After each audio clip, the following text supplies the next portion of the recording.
안녕하세요. 저는 한국 원주에 살고 있는 안성숙 집사입니다. 오늘 또 귀한 시간을 이렇게 저에게 맡겨주셔서 많이 떨리고 그런 상황인데 기도해 주시는 마음으로 함께 이 시간에 참여해 주셨으면 감사하겠고요. 미국에는 지금 저녁 시간인데 다들 저녁은 드셨는지 모르겠습니다. 제가 준비한 화면을 공유하면서 함께 은혜를 나누도록 하겠습니다.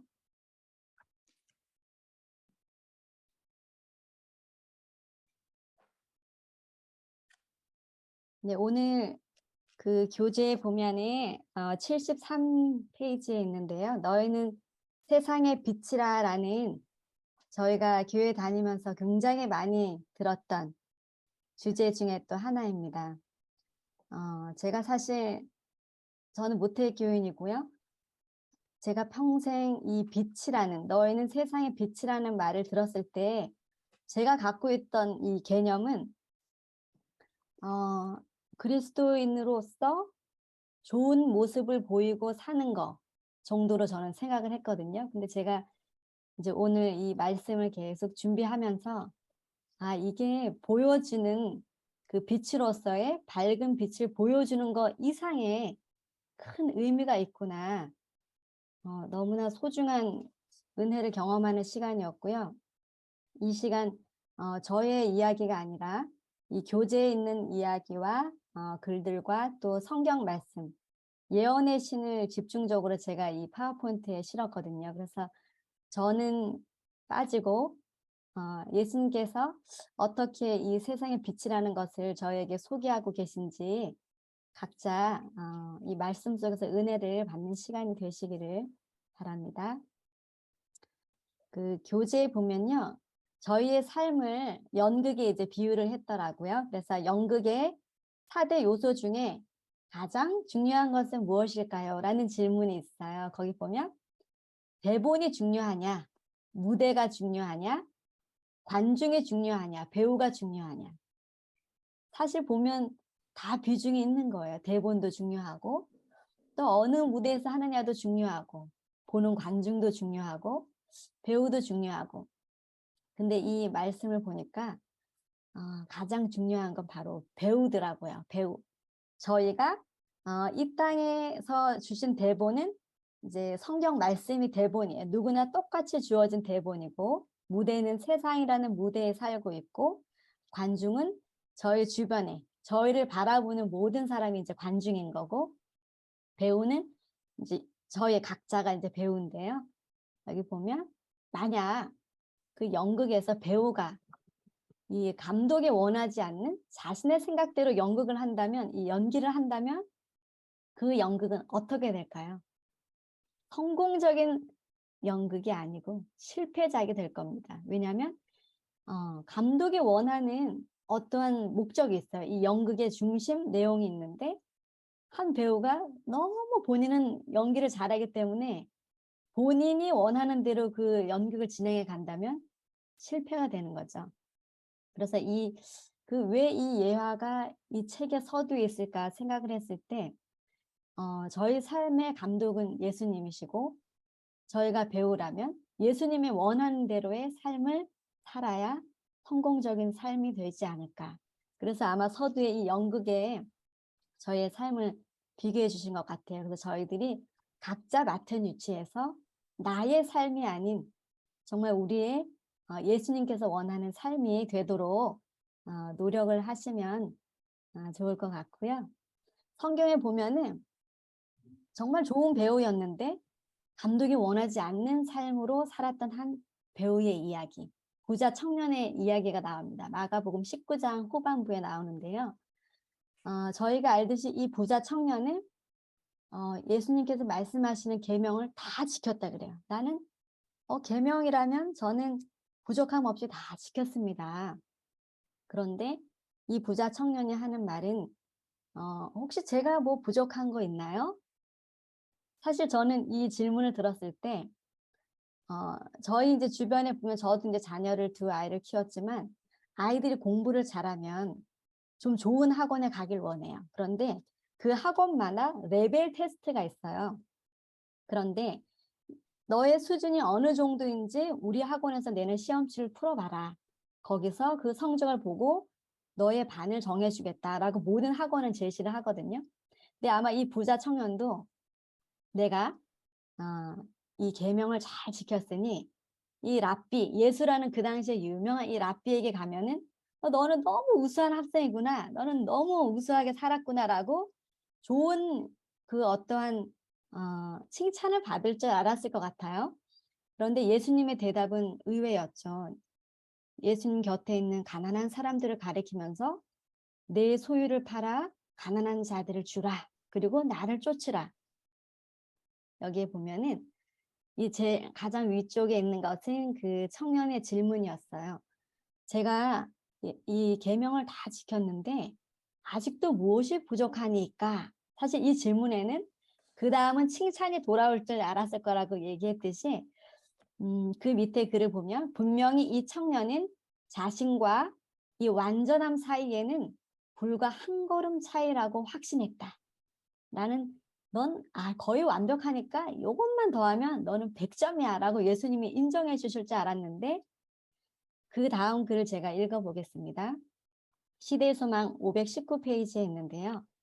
이 청년의 마음속에 하나님의 사랑이 결여되어 있었으며 사랑 없이 계명의 모든 것을 준수하는 것은 하나님께서 보시기에 아무런 가치가 없는 것이었다.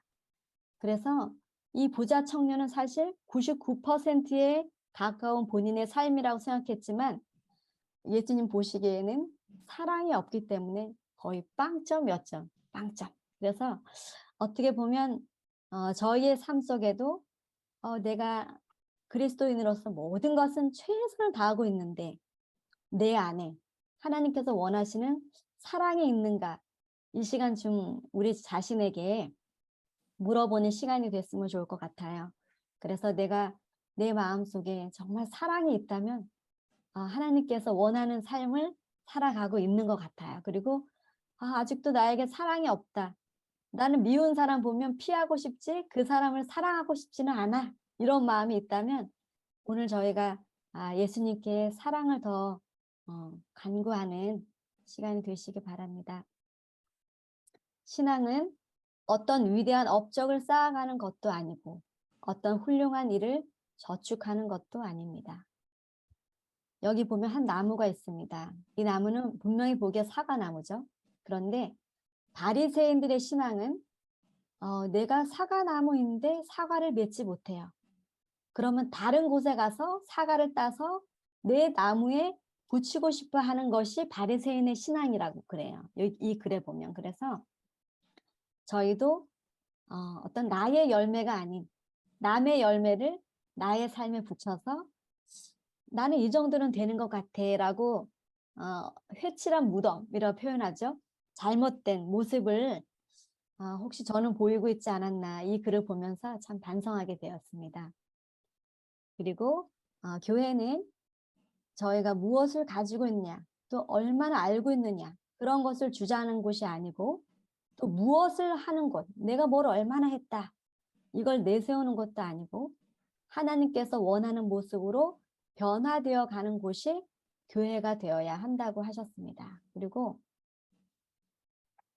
교회는 말로 하는 경건이 아닌 생애와 품성에 미치는 진리의 능력으로 실제로 변화하고 성화된 모습을 나타내 보임으로 세상에 빛을 비추어야 한다라고 가려뽑은 기별 1권 133페이지에 나와 있습니다. 그래서 저희가 정말 이 세상의 빛이라고 말씀을 해주셨는데 사실 세상의 빛도 되지만 저희는 작게는 가정에서 빛이 되어야 하고 또 회사를 다니신다면 회사에서 빛이 되어야 하고 교회에서 빛이 되어야 하고 결과적으로 이웃과 사회에 세상에 빛을 비추는 저희들이 되어야 하겠습니다. 그런데 제가 이 말씀을 연구하면서 이게 보여주는 그냥 빛으로서의 의미가 아니네. 그것도 너무 기본적으로 중요해요. 너희가 세상의 빛이라. 너의 착한 행실을 보고 모두가 너희들이 비친 것을 알게 하라라고 말씀하셨는데요. 여기 보면 보통은 내가 어떻게 비춰야 하지? 내가 빛으로서 어떻게 사람들에게 보여야 될까? 그런 고민을 하고 있었어요, 저도. 근데 하나님께서는 이렇게 말씀하십니다. 제가 오늘은 여러분들이 그 예언의 신에서 충분히 이 빛에 대한 말씀을 많이 접하시도록 많이 그 예언의 신의 글을 좀 추려봤는데요. 조금 지루할 수 있지만 함께 읽으면서 또 은혜 받기를 바랍니다. 믿음과 행함이라는 책 65페이지에 보면요. 만일 우리가 영광으로부터 신령한 광채를 계속적으로 받아들인다면, 즉 하나님으로부터 신령한 광채를 계속 받아들인다면 하나님의 천사들이 우리 곁에 머물면서 사람의 영혼을 감싸는 분위기가 된다. 우리 주변 사람들에게 선한 영향을 미치게 된다는 거예요. 그리고 우리의 모든 행위와 언어를 통해서 우리가 영향을 미칠 수 있는 범위에 속한 모든 사람들에게 진정한 회개에 대해서 증거하게 된다. 여기에 오늘 중요한 핵심이 있는데요. 저희가 세상의 빛이라고 하셨을 때 좋은 모습을 보이고 밝은 모습을 보이는 것을 넘어서 저희 주변 사람들에게 어떠한 역할을 해야 되냐면 그 사람들이 회개하고 정말 새로운 삶을 살도록 시작하는 일을 저희가 해야 된다는 거예요. 그냥 좋은 모습만 보여서 저 사람은 너무 아름다운 모습으로 살고 있네. 이것만 줘서는 빛의 완성이 아니고요. 빛의 역할은 우리가 그들의 삶에 적극적인 변화를 일으킬 수 있도록 뭔가 깊은 개입을 해야 된다는 거예요. 그거는 이제 계속 앞에 보면 이제 나올 텐데요. 중요한 말씀이 요한복음 1장 4절에 있습니다. 거기에 보면 그 안에 생명이 있었으니 이 생명은 사람들의 빛이라.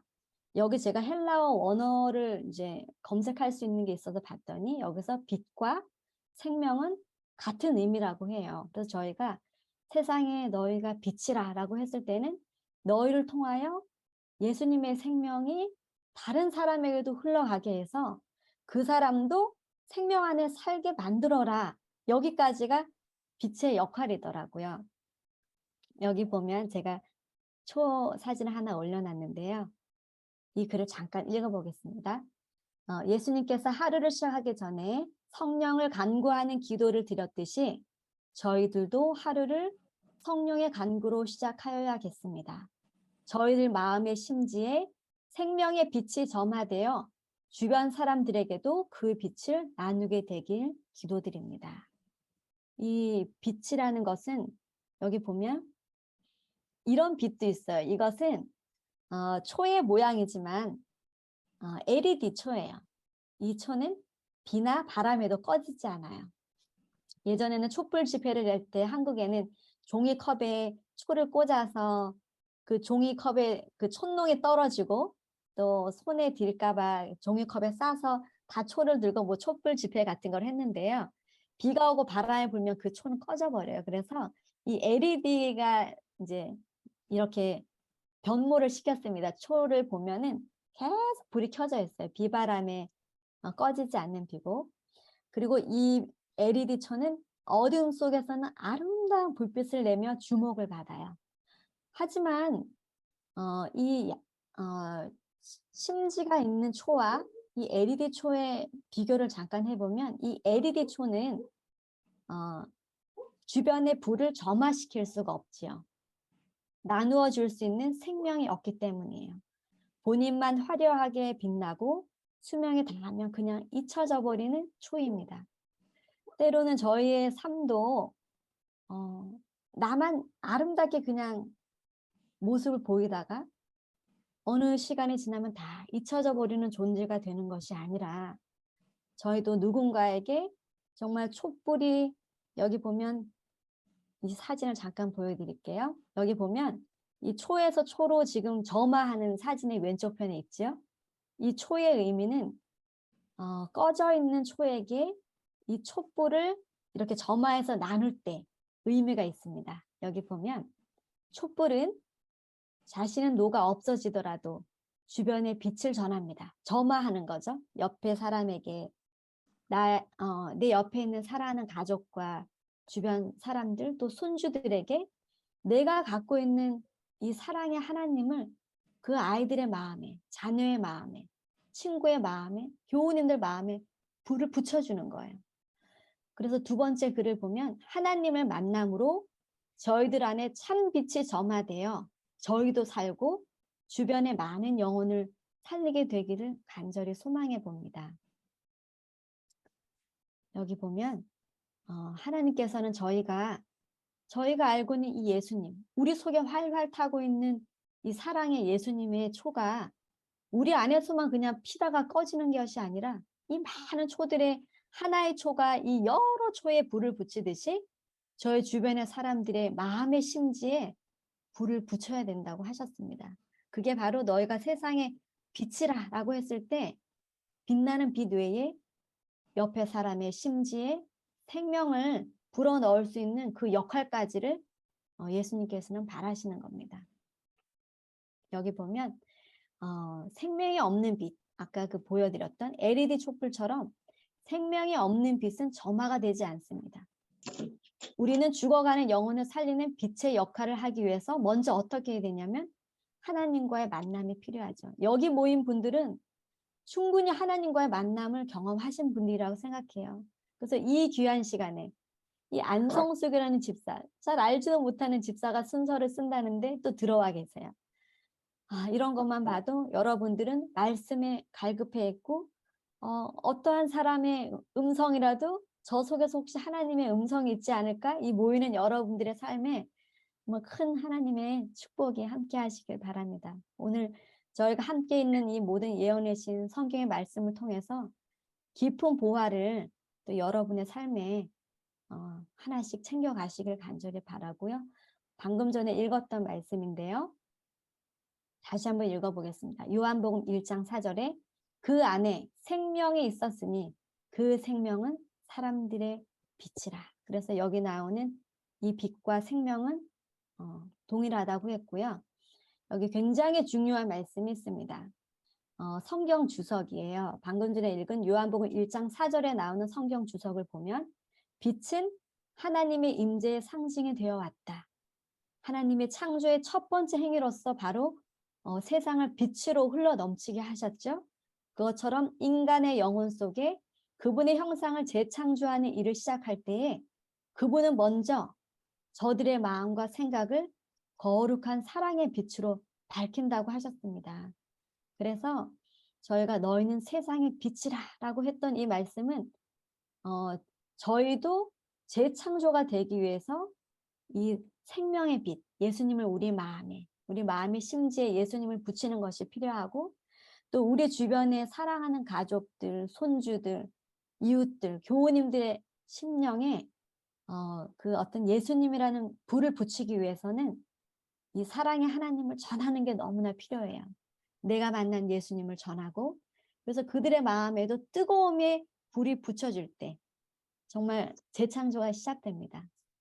이 일은 사실 저희의 결심으로는 힘들지요. 성령 하나님께서 저희의 마음에 활활 성령의 불을 태울 때 이 불은 저희가 초에 불을 붙일 때 옆에 있는 초에 불이 붙을까 염려하지 않아요. 왜냐하면 뜨거운 불이 초에 붙어 있기 때문에 갈급한 영혼에 그 초가 닿을 때 불이 붙습니다. 그래서 여러분들과 제가 할 일은 내 주변에 갈급한 영혼이 있느냐 두들기는 거예요. 너 혹시 하나님 더 알고 싶니? 말씀을 알고 싶니?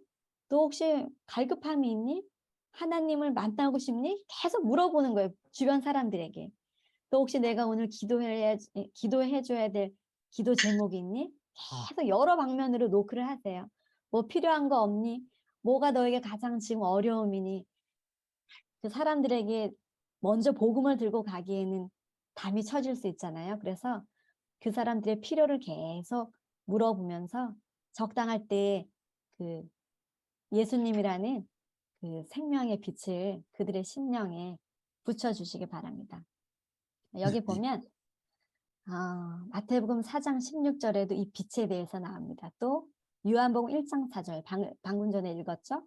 진리의 빛은 바로 하늘에서부터 온다.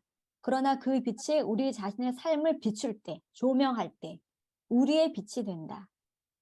12 제자는 첫 번째로 위탁받은 빛의 전달자였다.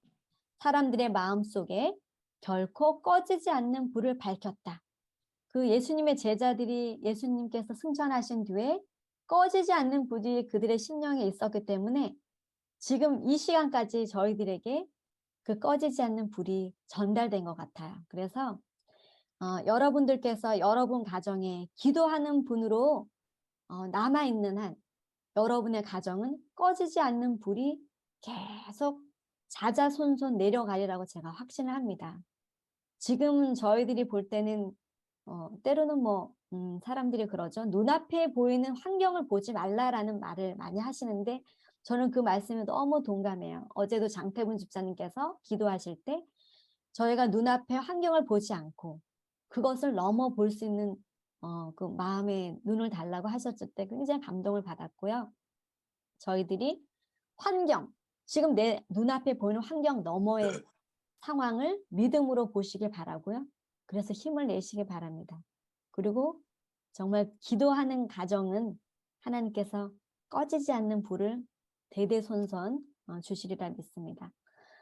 마태복음 4장 16절에 보면 너희 착한 행실을 보고 하나님께 영광을 돌리라 라는 말씀이 나오는데요. 여기 착한 행실을 주석에 보면 등불은 빛의 밝기와 강함으로 자신을 알립니다. 그렇죠? 이 등불이 더 밝으면 그 등불 안에 기름이 있구나. 기름이 많이 있구나. 등불이 줄어들면 저 등 안에 기름이 조금뿐이 없구나. 그런 사실을 저희가 알 수 있어요. 그래서 여러분의 삶이 영적으로 활활 타요. 그러면 내 안에 성령이 충만하구나.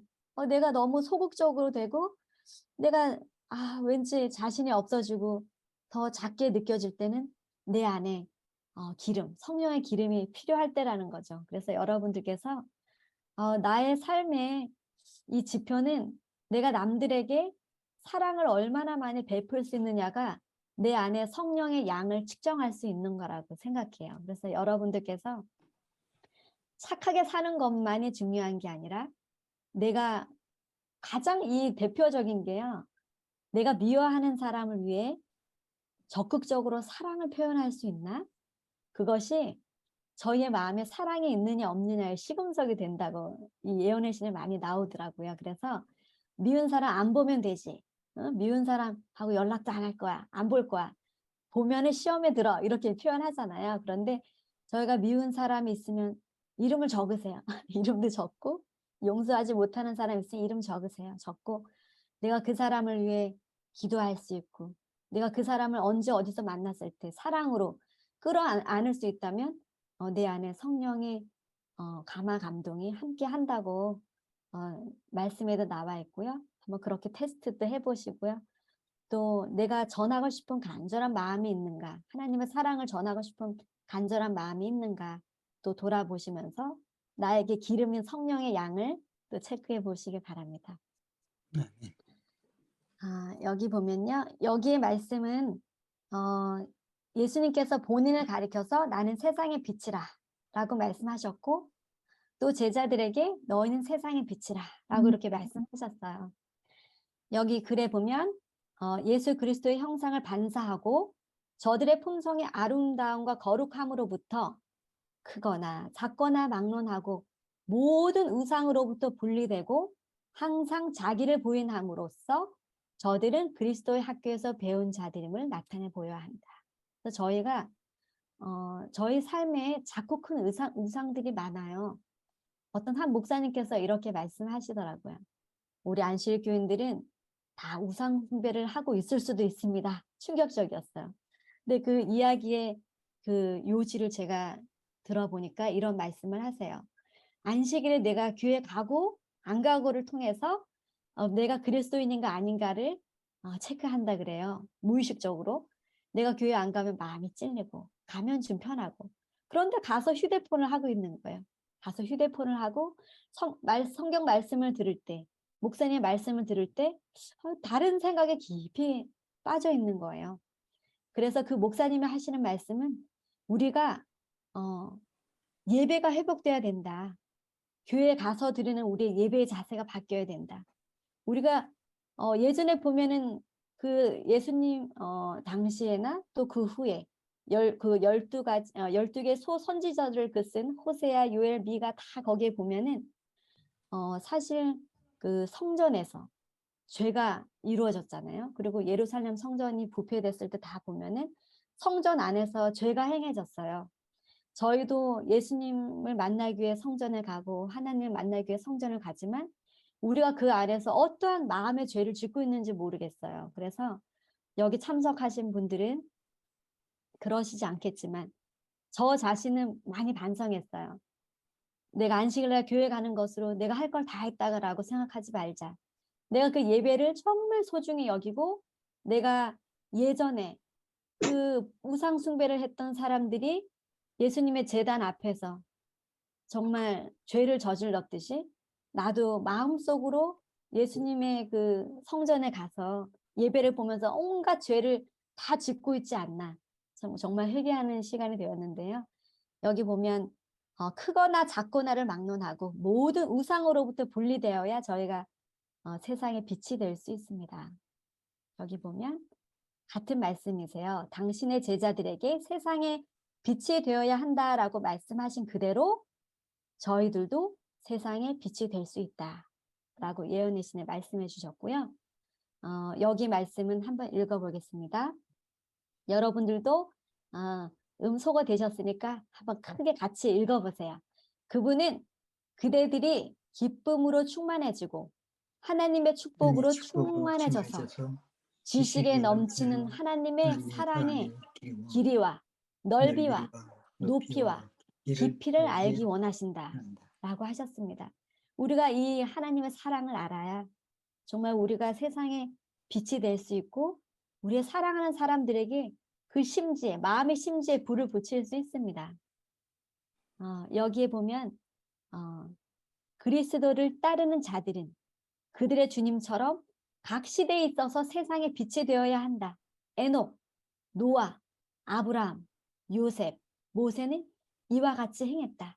그래서 여기 참석하신 분들, 우리 주광신 집사님, 구자익 장로님, 또 김태효 장로님, 이영순 집사님, 제가 성함 보이는 분들만 불렀습니다. 우리 장태분 집사님, 그 외 모든 분들이 이 시대에 세상에 빛이 되어야 한다라고 말씀하셨습니다. 여기 보면 제가 참 사랑하는 이제 아이고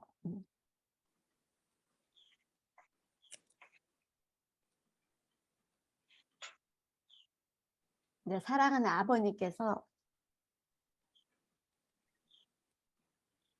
참 아버지 얘기만 하면 눈물이 나는데요. 이제 9년 전에 이제 잠에 드셨습니다. 그런데 참 저희 아버님께서는 친정 아버지께서는 초등학교 4학년 때 그 반의 반장을 따라서 교회를 하셨대요. 그런데 그 교회에서 전도회를 하고 있으셨어요. 그런데 그 전도회를 하면 항상 그 큰 이렇게 현수막을 붙이셨잖아요. 예전에 거기에 보면 교회 성전을 딱 들어갔는데 내 아버지 만나기를 예비하라라는 그 성구가 이렇게 적혀 있었대요. 그래서 저희 친정 아버지께서는 내 아버지 만나기를 준비하라. 그 말씀을 들으면서 그때부터 결심한 것이 정말 돌아가시는 날까지 정말 충성된 하나님의 자녀로 사셨는데요. 지금 제가 이 올려드린 것은 뭔가 하면 저희 친정 아버지께서 살아 계실 때 강릉에 있는 강릉 중학교를 이제 다니셨어요. 그런데 아버님의 삶은 늘 보는 모든 사람들에게 그 예수님을 전하셨거든요. 뭐 버스를 타고 가면 혹시 예수님을 믿으시냐 뭐 그렇게부터 시작하셔서 모든 사람 한 명, 세상에 지나가는 단 한 명도 놓치지 않고 모든 뭐 짧게라도 그냥 하나님의 말씀을 전했던 분이세요. 그래서 참 아버님의 삶을 이렇게 보면 참 존경하고 저렇게 정말 살아야 되는데 라는 생각을 많이 하는데 이번에 제가 이 말씀을 준비하는 중에 이 휴지를 저희 친정 어머니가 주시더라고요. 친정 어머님 이제 아버님 돌아가시고 저희 집에 제가 엄마가 너무 필요하고 엄마도 혼자 계신 게 너무 마음 아프고 해서 함께 살면서 말씀으로 이제 서로를 응원하고 있는데요. 이것은 바로 아버님께서 만든 이제 작은 전도지입니다. 전도지가 아니고 휴지예요. 휴지인데 지금 다 여기다 이렇게 휴지에 적으셔서 지나가는 분들에게 주시는 거예요. 그리고 지역 교회에 또 이렇게 주소나 예배 시간을 다 올려놓으셨고요. 제가 이 사진을 잠깐 올린 것은 저희들이 정말 가족들에게 가족 신앙 전수가 가장 중요하잖아요. 가족들에게 어떻게 하면 이 예수님의 빛을 그 아이들의 마음에, 손주들의 마음에, 그 심지에 불을 붙여줄까? 그것은 저희가 그 모범된 삶을 보여주는 것으로 다인 것 같아요.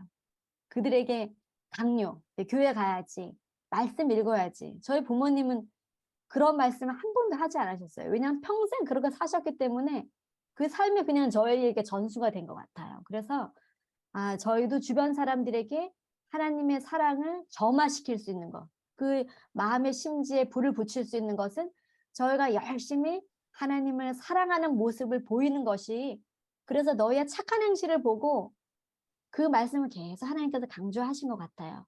여기 보면 이 세상은 너무 어둡잖아요. 산상보훈에 보면 이런 말씀이 있습니다.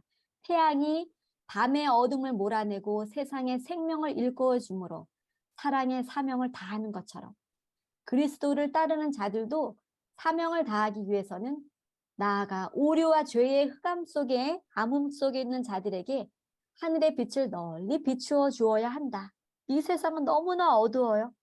지금 우울증이 굉장히 많이 급증해 있고 그리스도인들도 우울증을 많이 앓고 있고, 그래서 저희들은 저희가 알고 있는 이 사랑의 하나님, 위로의 하나님, 회복시켜 주시는 하나님, 그 하나님을 전해야 되는 것이 저희의 큰 사명입니다. 여기 보면 마지막 시대에 이 세상에서 성취해야 할 하나님의 사업은 그리스도께서 이 세상에 가져오신 빛을 반사하는 일이다. 이 빛은 모든 시대의 짙은 암흑을 몰아낸다고 하셨습니다. 그래서 여러분 가정에, 회사에, 교회에 암흑이 있나요? 어두움이 있나요? 그렇다면 여러분께서는 여러분이 알고 계신 하나님을 여러분의 삶으로 보여드리세요. 그리고 여러분 주변에 있는 힘든 분들에게 찾아가서 사랑을 베푸세요. 그러면 그 어둠은 다 사라진다고 합니다. 성경 말씀에 방금 전에 제가 읽어드렸던 말씀인데요. 마태복음 5장 16절. 여기 처음부터 읽어볼게요. 하나님께서는 진리를 알고 있는 모든 사람들에게 이같이 너희 빛을 사람 앞에 비치게 하여 저희로 너희 착한 행실을 보고 하늘에 계신 너희 아버지께 영광을 돌리게 하라. 마태복음 5장 16절에 있는데요. 진리에 대한 지식을 다른 사람들에게 전하라고 했습니다. 이것이 세상을 빛으로 환하게 밝히기 위한 하나님의 목적이시다. 때로는 이래요. 나는 성경 말씀 가르칠 지혜가 없어요. 사실 저도 그렇게 생각하고 있었고요. 그리고 저는 몸이 아파서 집에 있어야 합니다. 저는 다리가 아파서 다니질 못해요. 코로나 때문에 위험해서 갈 수가 없어요. 여러 가지 이유가 있고 상황이 있고 모두의 성향이 틀립니다. 그렇죠? 하지만 하나님께서는 모든 사람의 성격대로 뭔가를 막 과도하게 오버해서 하라고 하나님은 하지 않으세요. 저희가 가진 달란트만큼, 환경만큼 저희가 찾아보면 할 수 있는 일들이 있습니다. 저희가 무리하지 않고 할 수 있는 일들을 하나님이 알려주실 거예요. 그래서 여러분들은 여러분들의 연세에 맞게, 여러분의 환경에 맞게, 여러분의 건강 상태에 맞게 하나님께 지혜를 구하면서 하나님, 저는 지금 병상에 있는데 어떻게 하나님 사랑을 전할 수 있을까요? 기도하셔서 지혜를 얻으시고 저는 하나님 나이가 많아서 힘듭니다. 여러 가지로 힘듭니다. 라고 할 때 나의 손주와 자녀들을 위해 기도해라 라고 하나님께서 말씀해 주실 겁니다. 그 기도가 가장 큰 정말 보석과 같은 그 점화를 할 수 있는 달란트입니다. 그래서 여러분들 이게 아마 제가 준비한 마지막 말씀일 텐데요. 그리스도께서는 무엇보다도 이 세상에서 당신의 영과 품성을 대표할 자들을 가장 크게 원하신다. 사람을 통하여 구주의 사랑이 세상에 나타나는 것보다 더 절실한 요구는 없다. 온 하늘은 사람의 마음에 즐거움과 축복이 될 거룩한 기름을 부어줄 수 있는 통로의 역할을 할 사람이 나타나기를 기다리고 있다라고 하셨습니다. 여기 모인 정말 귀한 시간 내어주신 모든 분들께서 생명의 빛을 날마다 주변에 점화시키면서 사는 저희들이 되도록 간절히 기도하겠습니다. 이 시간 부족한 시간이었지만 말씀 속에서 각자의 은혜를 챙기시고 또 작게 여러분이 할 수 있는 것들을 실천하시면서 사시는 저와 여러분 되시길 간절히 바라면서 말씀 아멘. 드리겠습니다. 아멘.